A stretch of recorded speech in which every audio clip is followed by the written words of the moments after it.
Ne vous mettez pas avec les infidèles sous un joug étranger. Car quel rapport y a-t-il entre la justice et l'iniquité? Ou qu'y a-t-il de commun entre la lumière et les ténèbres? Quel accord y a-t-il entre Christ et Bélial? Ou quelle part a le fidèle avec l'infidèle?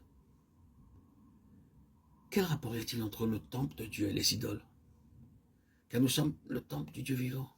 Comme Dieu l'a dit, j'habiterai et je marcherai au milieu d'eux. Je serai leur Dieu et ils seront mon peuple. C'est pourquoi sortez du milieu d'eux et séparez-vous, dit le Seigneur, ne touchez pas à ce qui est impur, et je vous accueillerai. 2 Corinthiens 6, 14, 17. Nous devons vivre une vie de séparation et nous conserver purs de toute habitude, de tout parent, voisin et ami mondain. Nous sommes un peuple acquis, un peuple céleste, et non un peuple mondain.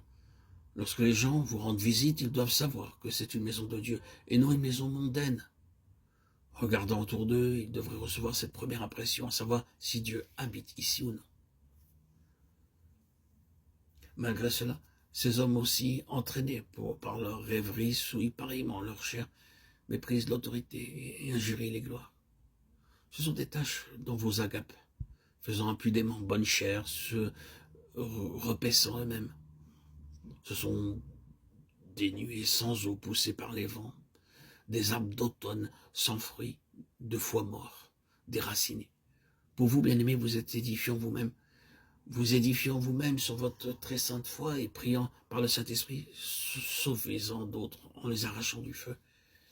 Et pour d'autres encore, ayez une pitié mêlée de crainte haïssant jusqu'à la tunique souillée par la chair.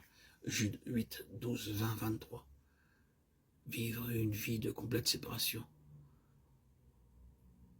Voilà ce qui nous est demandé. Dans notre façon de nous habiller, dans notre manière de nous comporter, dans nos habitudes, dans nos manières et nos comportements vestimentaires et toute autre attitude doit illustrer notre complète séparation d'avec ce monde. Nous sommes le peuple de Dieu et nous devons être gouvernés par la parole de Dieu. Et bien sûr, le démontrer par notre comportement, nos vêtements, nos goûts, la musique ou tout autre intérêt, quel qu'il soit, afin que son nom puisse être glorifié. Voilà l'attitude qui nous est demandée.